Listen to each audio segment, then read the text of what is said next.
My Adventures with Superman voice artist Jack Quaid showers praise on James Gunn and David Corenswet's DC epic, and we hope that Henry Cavill did the same. Welcome to Stats In. If you're just joining us, please subscribe and don't forget to turn on notifications bell for more video. Actor Jack Quaid, famously known for his role in My Adventures with Superman, gave the voice to Clark Kent in the animation. Therefore, his praise for James Gunn's movie makes a huge difference for both the visionary and the actor. Furthermore, the actor's connection to David Corenswet when they both starred in a 2017 film titled The Tap, the praise from a co-star reveals more about the two. Following the release of My Adventures with Superman 2, the actor revealed that he is willing to share the spotlight with David Corenswet. Since its release this month, Superman has been doing wonders on the charts. Adding to the worldwide acclaim, Jack Quaid has also turned up to praise the film, citing that it has given him new hope. The actor's applause for the James Gunn movie leads to an amazing direction, along with his previous chords with David Corenswet, tells a lot about the two's bond. Furthermore, it's believed that Quaid can be a part of the Gunverse anytime soon. Per The People, Man of Steel actor Henry Cavill and Tyler Hoechlin of Superman and Lois exchanged letters with Corenswet, and the brand new Superman even revealed some of its contents. Corenswet said, "There's not much advice that we can give, you know? You sort of have to do your own thing." He further adds, "It was wonderful to get words of encouragement from them and then to be able to write to them and talk about how appreciative I was of the way that they had stewarded the character in their time. For an actor, encouragement means a lot, especially when the stakes are high." Scrutinizing the whole scenario, let's break down each part of the talk below and what lies ahead in the future. Moreover, Quaid also expressed his desire to appear in James Gunn's live-action movies. Praising the director's work in Superman, the actor revealed that he cried, laughed, and felt every bit of emotion while watching the film. Talking about the praise, he also said that a theater hoot in 2025 is a big deal for any film to get. Jack Quaid gives huge praise for the new Superman movie. Sincerely, Anime Superman. I absolutely loved Superman. Can't think of the last time a movie gave me so much hope. They did the big blue Boy Scout proud. I laughed. I cried. People in the audience cheered. A cheer. Show more word of mouth suggests, what if Henry Cavill's letter to David Corenswet were issued publicly? Would it make any difference?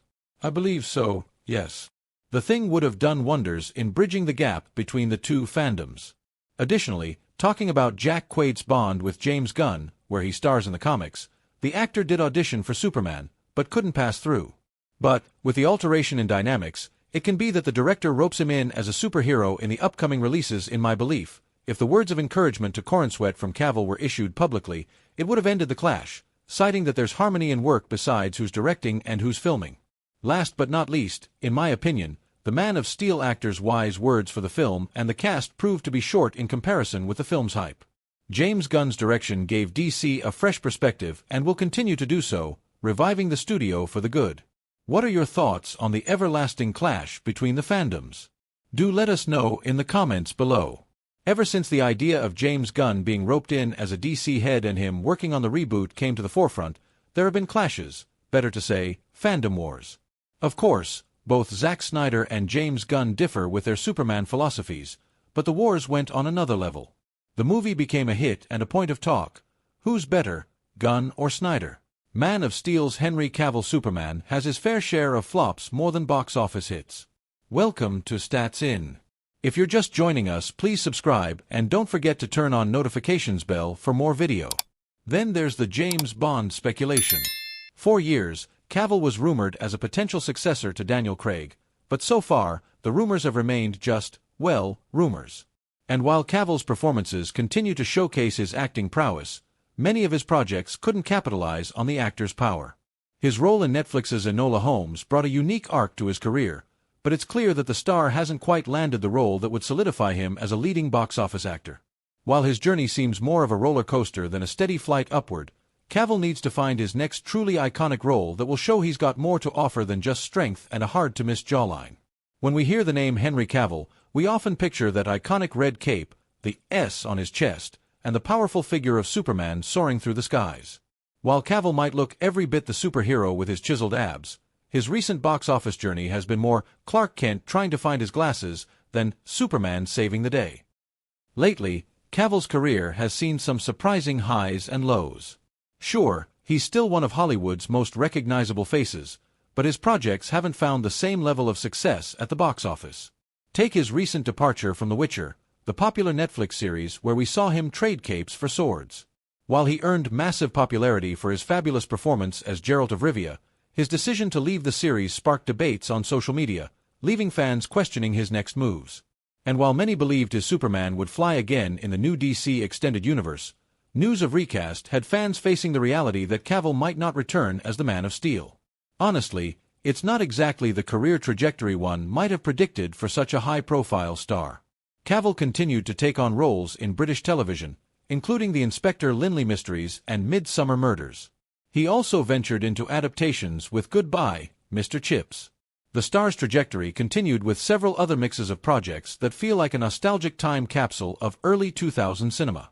In I Capture the Castle, Cavill played a young, love-struck suitor that gave him a chance to showcase his romantic acting skills. The mid-2000s brought him roles in Hellraiser, Hellworld and Red Riding Hood, films that didn't do well at the box office but expanded his career resume. It was his minor role in 2007 Stardust, directed by Matthew Vaughn, where he shared the screen with future megastars like Charlie Cox. Despite a brief screen time, Cavill's part roles solidified his presence in the industry.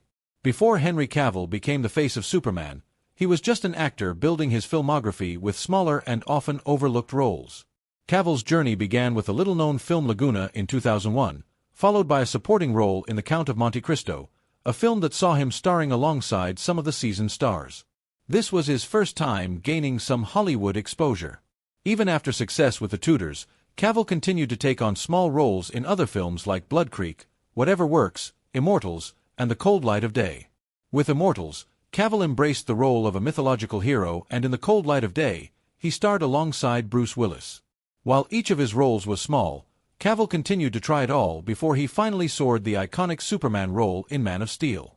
One of Cavill's defining pre-Superman roles came with The Tudors, where he played Charles Brandon, Duke of Suffolk. This Showtime series gained massive audience, and Cavill's portrayal was lauded for its gritty character. Moreover, the series was commercially well received and was nominated for a Golden Globe and won an Emmy. It was his role in The Tudors that put Cavill on the radar of Hollywood's casting directors.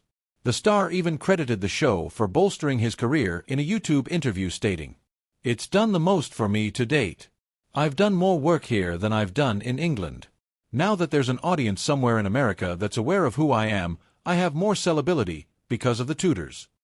Not only this, Cavill was named the most dashing Duke by Entertainment Weekly and was praised for his role in The Tudors and for displaying charm, depth, and a killer bod. Eventually, Daniel Craig landed the role, who undoubtedly redefined Bond with a raw and intense portrayal that took the show in a darker direction. Moreover, this action spy thriller was a box office hit, grossing $616 million against a production budget of $150 million. Definitely, if it had been given to Cavill, it would have landed him at the top of the industry. Following his rejection for the James Bond role, he was later considered to play Superman in 2004's Superman, Flyby. McG was initially on board to direct Wit.